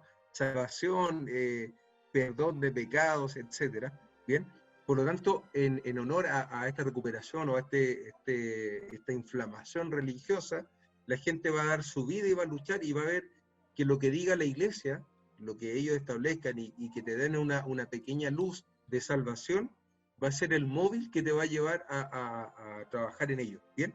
Que es el caso de las cruzadas. Pero Disculpa, una pregunta así cortita ahí. ¿Es con las cruzadas entonces que nace el tema de las bulas papales? no De los necesariamente. perdones, de algo que era en efecto que se podía comprar, una carta que te quitaba años del purgatorio. ¿Cómo es que nace esto? Sí, ¿O mira, todavía no es el tiempo? en este periodo están incipientemente apareciendo estos perdones, ¿cómo se llama? Recompensas por hacer algo en favor de, ¿ya? Ya los papas están ofreciendo ciertas recompensas por ir a luchar, ir a pelear, ¿cierto? A recuperar los lugares santos. Y lo que te refieres son las indulgencias. Van a empezar a tomar en este periodo histórico poder esta indulgencia, ¿sí? Que es comprar, ¿cierto? Mira, es un periodo tan rico, Pedro, y con tanta historia, va a aparecer la indulgencia, como te digo, el nepotismo, la simonía, la compra de los cargos eclesiásticos, ¿ya? Las familias nobles que tienen hoy día, no hoy día, en este periodo histórico, ¿cierto? Los recursos económicos para comprar un cargo lo van a hacer. Van a llegar a tener cargos eclesiásticos solamente por el dinero que tienen para pagar este cargo. Y eso lo vamos a ver hasta la actualidad, Pedro. Si tú te fijas hoy día, quienes componen, o son los obispos, los cardenales, son las personas revisa los apellidos que tienen, y te vas a dar cuenta de la clase a la cual pertenecen, ¿ya? No es la gente del pueblo quienes ocupan estos cargos eclesiásticos. es la nobleza o la clase alta o la aristocracia de las sociedades las que van a pagar para llegar a estos puestos eclesiásticos. ¿Bien? Bien, entonces para responder, Pedro, a tu pregunta, ¿qué es lo que además surge aquí? Surge un concepto llamado Inquisición, ¿ya? Y la Inquisición toma su nombre de un procedimiento penal específico llamado inquisitio, ¿ya? Y este se caracteriza por la formulación de una acusación por iniciativa directa de la autoridad, es decir, sin necesidad de delación o acusaciones de testigos. No hay necesidad de testigos, solamente que la autoridad diga, esta persona es culpable. Entonces, en el año 1163, el Papa Alejandro III estableció en el Concilio de Tours, entonces aquí tenemos otro concilio importante, aparte del de Clermont, ¿cierto? Que lo vimos que va a ser más adelante, el Concilio de Tours, que las autoridades no esperasen que los herejes fuesen denunciados por el clero y el pueblo, sino que por sí mismas inquiriesen donde se hallasen y aplicasen a los culpables las penas acostumbradas. ¿Cuáles eran las penas acostumbradas? Primero, confiscación de los bienes. Segundo, la excomunión, quedaban completamente excomulgados. Y tercero, la cárcel. ¿Bien? Luego, por un decreto del Papa Lucio III, ¿cierto? Se promulga en el Concilio de Verona en el año 1184 y se desarrolla este procedimiento y se generalizan las disposiciones tomadas en Tours. Ahora se van a dar un orden de cómo va a funcionar esta Inquisición. Desde el citado año se comienza a aplicar el castigo del destierro para los herejes, ¿ya? Entonces ya vimos confiscación de bienes, cárcel, ¿cierto? Fueron excomulgados y ahora se van a desterrar, los van a expulsar de los terrenos donde viven. Desde el 1199 se adicionan otras condenas como la muerte, ahora, mira, 1199, muerte en la hoguera. Fíjate que este grupo, que debería ser los que llaman a los pecadores, al perdón, al arrepentimiento y a una salvación, comienzan ahora, no nos damos cuenta, pero en 1200, ya cerremos el año, a quemar a quienes no estaban de acuerdo con su doctrina y a torturarlos. ¿Bien?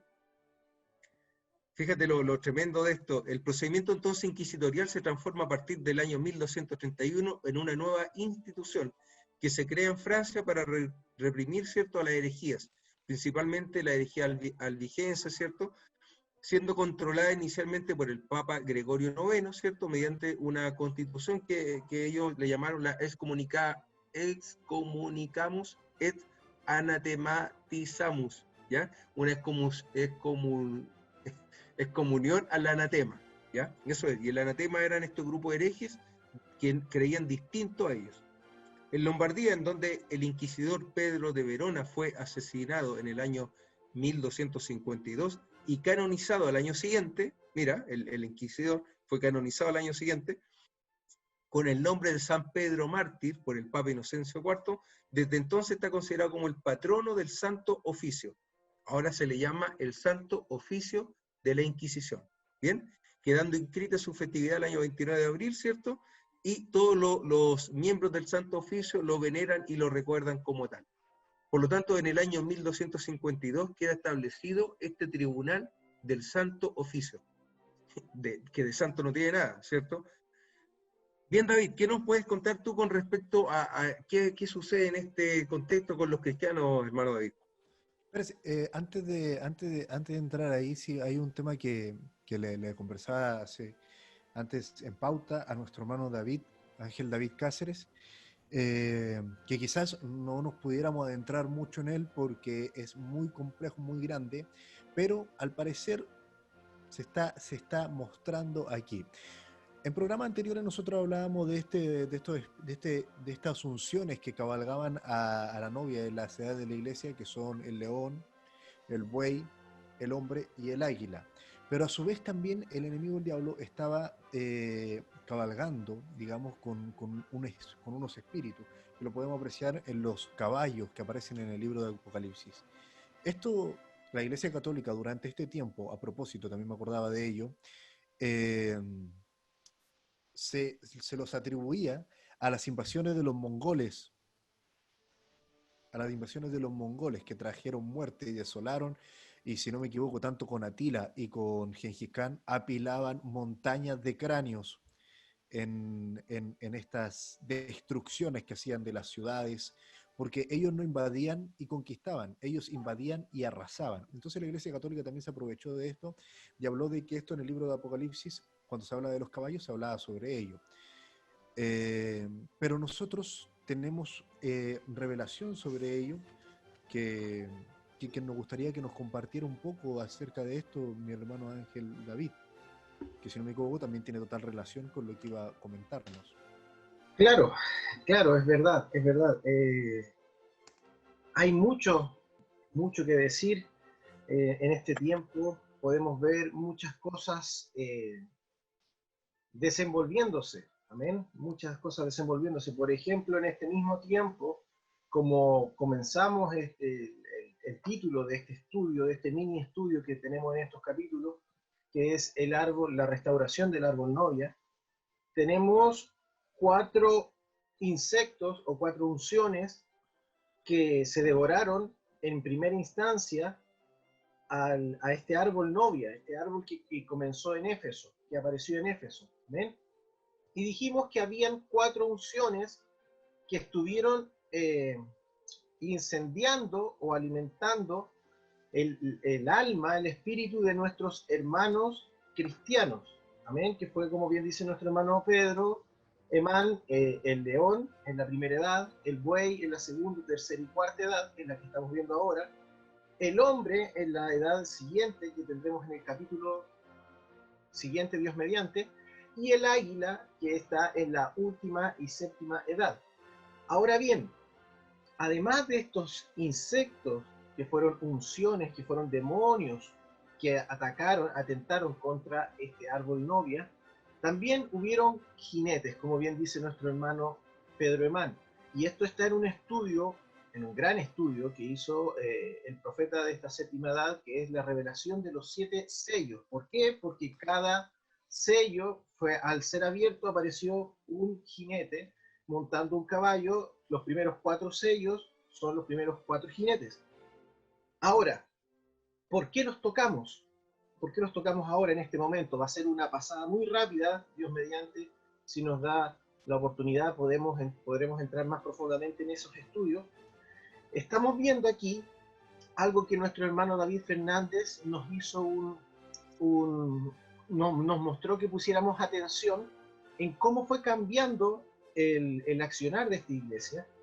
Principalmente lo que él decía en el año 1200, ya una iglesia que es llamada a ser perdonadora, a traer almas para Cristo, empezó a matar a las personas que estaban en contra de él. ¿Por qué? Porque el primer sello, cuando es abierto, la Biblia dice que cuando el ser viviente le dijo a Juan, ven y mira, y ese ser viviente es el ser viviente con rostro de león, apareció un caballo blanco con un jinete que tenía un arco pero no tenía flechas, que salió venciendo y para vencer, y en un momento dado le fue dada una corona. ¿Ven? Todo el mundo creyó por todos estos años, hasta cuando se manifestó el séptimo ángel mensajero y se revelaron todos estos misterios. Todo el mundo creyó que se trataba de Cristo. Todo el mundo creyó que este caballo era el Señor Jesucristo. ¿Por qué? Porque todo estudiante bíblico sabe que cuando la Biblia habla de caballo, está hablando de un poder, ¿cierto? Entonces este jinete, esta persona estaba cabalgando o sobre un poder blanco, y el color blanco representa justicia. Y el profeta dice que efectivamente este caballo era blanco porque estaba dentro, este sujeto estaba dentro de la iglesia que es llamada a hacer la justicia. Amén. Pero este jinete, punto 1, no tenía nombre. Punto 2, tenía un arco, pero no tenía flechas. O sea, era un fanfarrón, dice el profeta, y un hipócrita. ¿Ya? Amén. Y el profeta lo identifica como el anticristo. Este es el espíritu del anticristo. Y el espíritu del anticristo, ahora ustedes pudieran pensar, cuando uno dice anticristo, uno se imagina películas de ciencia ficción y cosas terribles, demoníacas.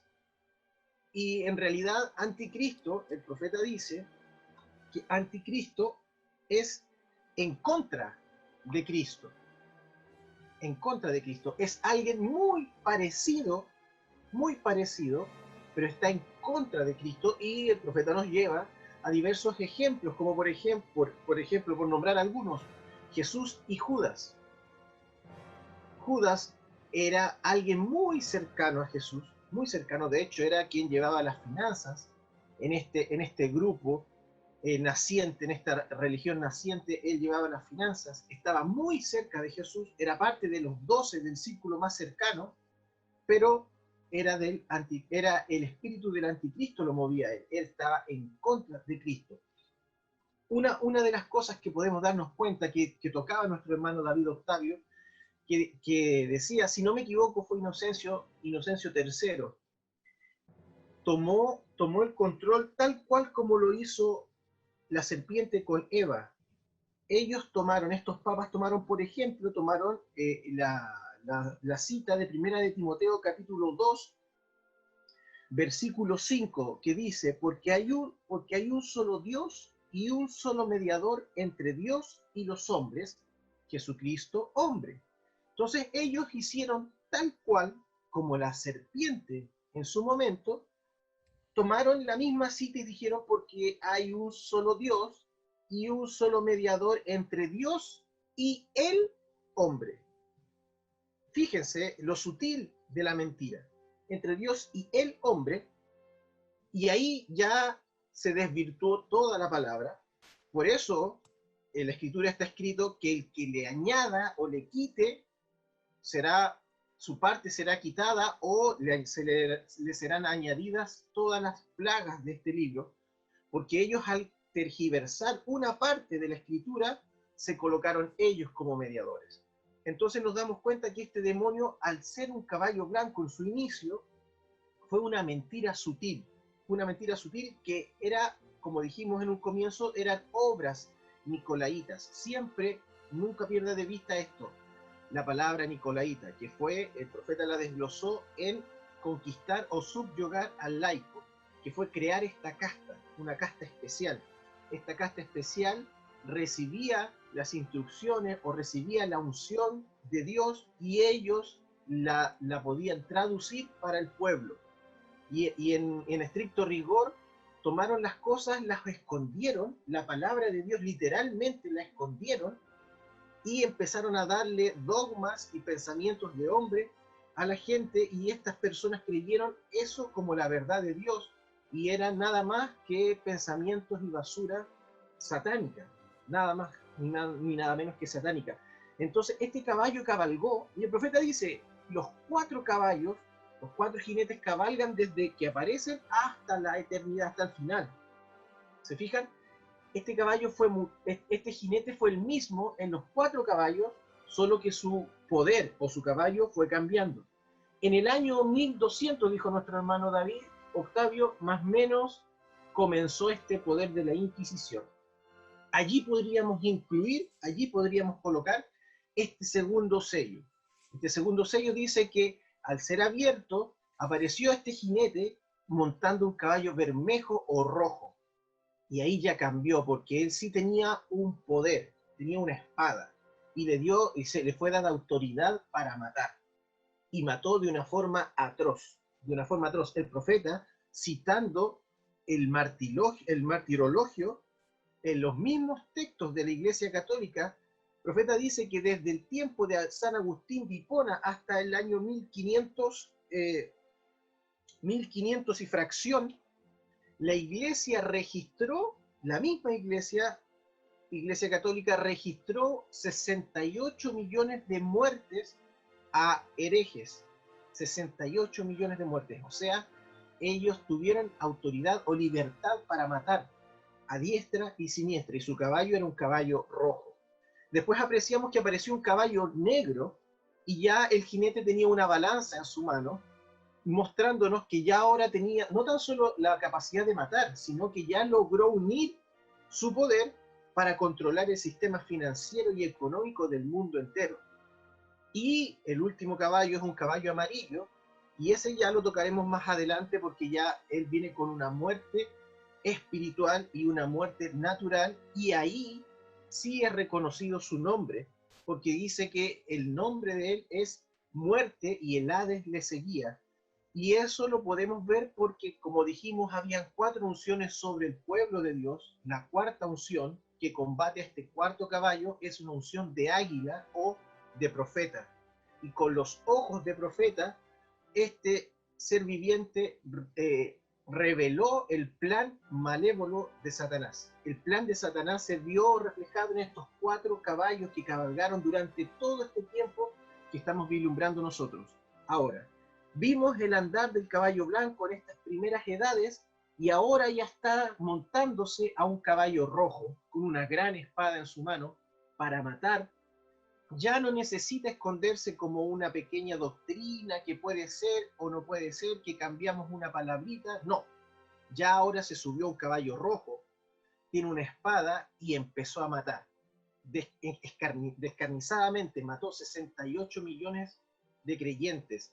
Mató a creyentes que después de un tiempo dijeron, no, ellos eran santos, pero en su momento los trataron de herejes. Ellos ya perdieron el control porque la unción cambió, el jinete cambió de unción. El profeta dice que esta edad del oscurantismo en verdad es la época más oscura de la historia, no tan solo para nosotros los creyentes.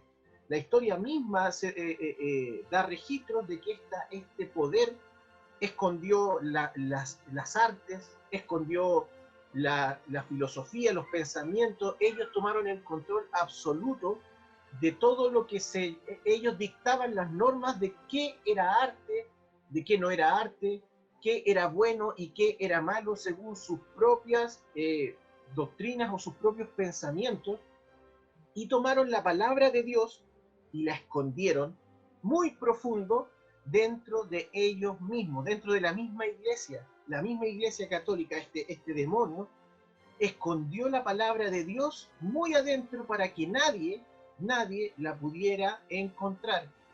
Y aquí el Señor, nuestro Dios, hizo un jaque mate al diablo, porque así como en el tiempo de Moisés, Faraón quiso devorarse a todos y destruir a todos los niños, a todos los bebés, Dios tomó al libertador de su pueblo y lo escondió en las mismas barbas del faraón egipcio.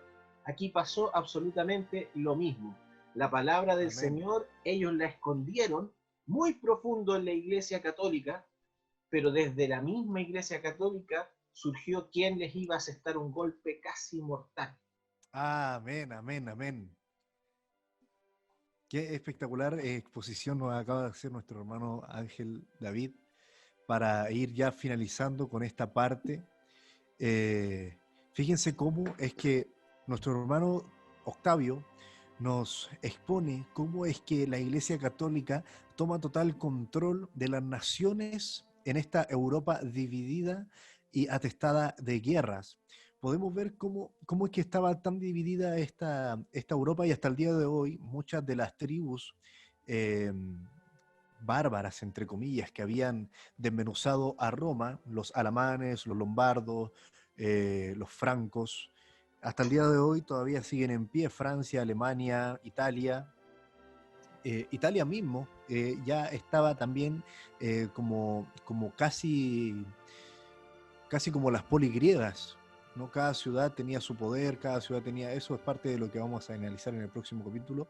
Pero fíjense cómo es que nuestro hermano Octavio nos trae esta exposición, y luego nuestro hermano Ángel David Cáceres la ordena y la pone en línea y en concordancia total como con las escrituras, con las sagradas escrituras.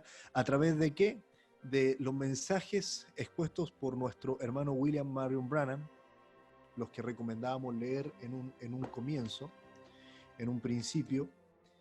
Y fíjense en esto, ya que estamos finalizando, es muy importante que logremos apreciarlo muy bien. El mundo estaba sumergido en un oscurantismo que era horrible, que era horroroso. Habían persecuciones, cada vez inventaban una nueva manera de matar a alguien y de torturarlo.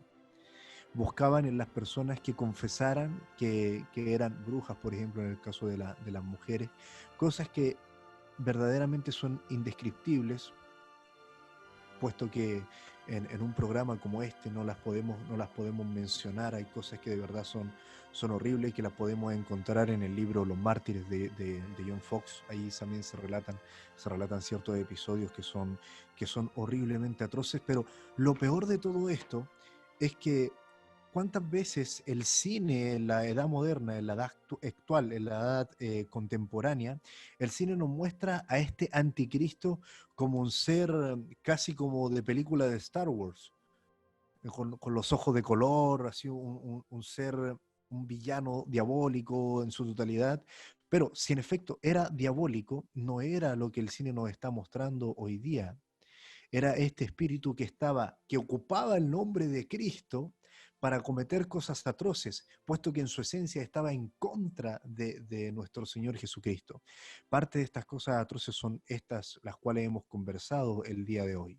Entonces podemos ver cómo es que el diablo se regocijaba haciéndole creer al mundo que él ya tenía el control de todo, mostrándole, me lo imagino así, como queriendo, en un afán de mostrarse como que iba ganando, como queriendo burlarse de nuestro Señor, diciéndole que el mundo estaba en su control, a pesar del sacrificio que nuestro Dios había hecho allá atrás en el Calvario.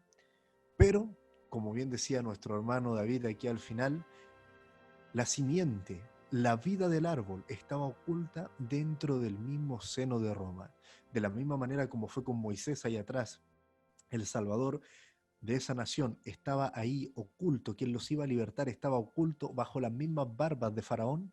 De la misma manera, desde el seno de Roma, como lo dice una hermosa composición tipo ópera de nuestro hermano Abel Kipayán, desde el seno de Roma se escuchó una voz.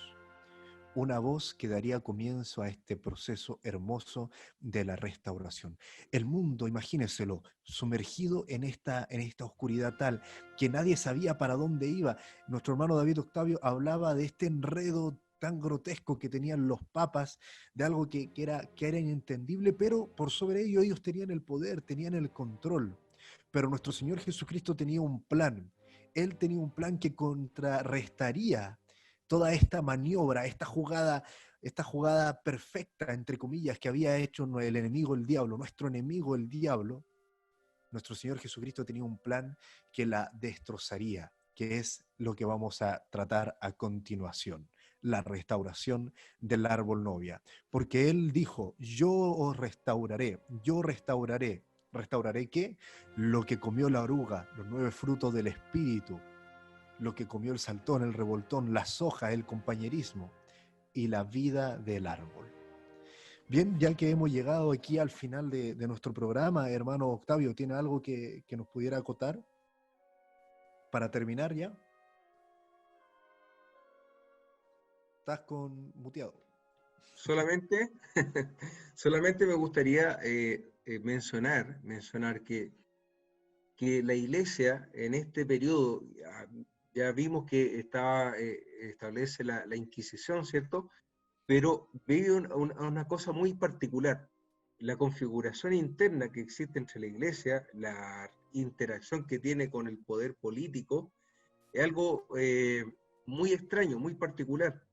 Se va a tratar de imponer su poder, ¿cierto? Al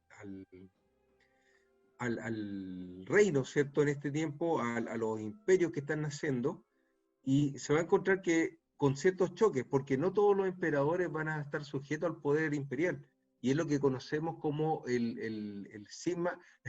Es divertido esto. La Iglesia Católica le llama la cautividad babilónica. ¿Y quieres saber qué es lo que es la cautividad babilónica? Es el exilio que tuvieron los papas a Aviñón. Cuando se llevaron los papas desde Roma, los tomaron prisioneros, murieron allá y eligieron a los propios papas en Francia.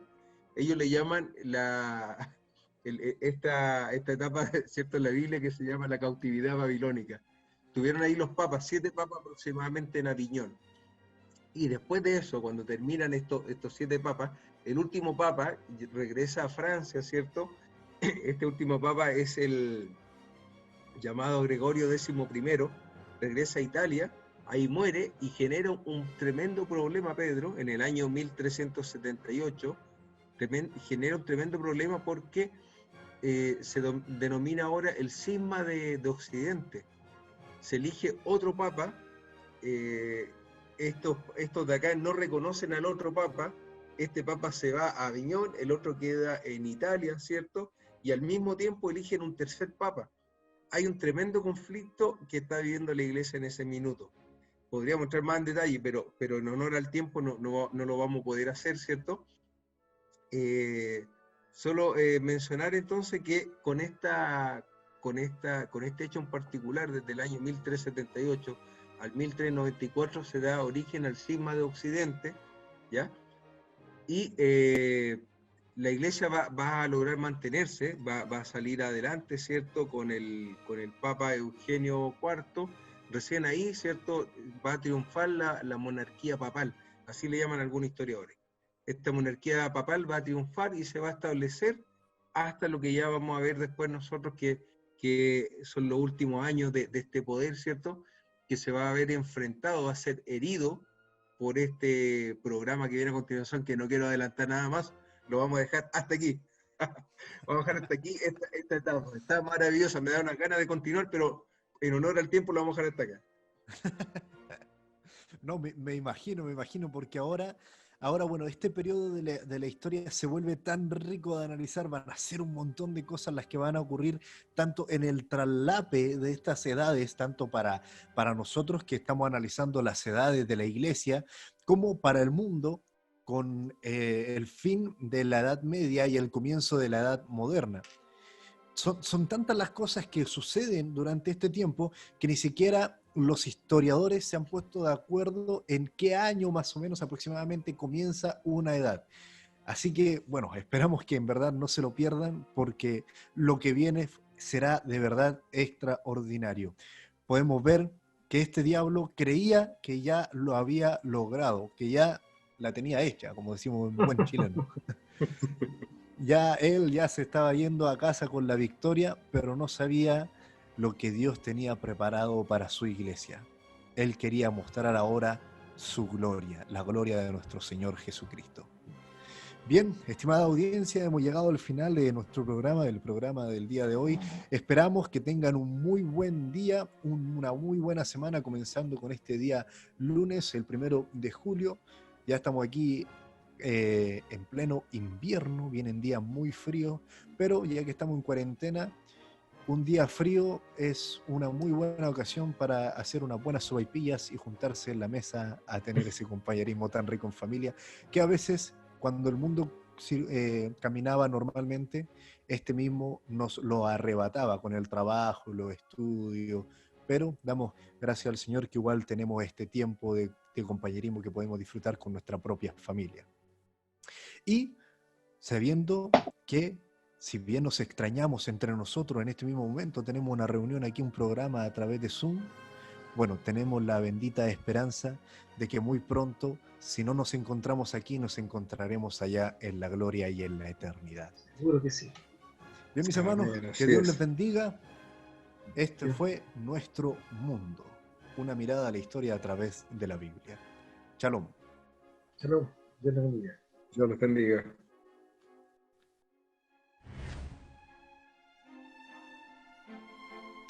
Y nos estábamos despidiendo y algo se nos olvidaba. Bueno, ustedes saben, por honor al tiempo, son tantas cosas las que analizamos en este programa que a veces hasta nos pasamos, como el día de hoy, nos pasamos un poco en el horario, pero no queremos dejar de mencionar a nuestros amados auditores que nos están escribiendo en este momento, nombrarlos. Sería mucho tiempo. Así que, bueno, un saludo especial para cada uno de ustedes. Que Dios les bendiga. Muchas gracias por ver nuestro programa. Muchas gracias por escuchar Radio Obra Misionera. Hasta la próxima.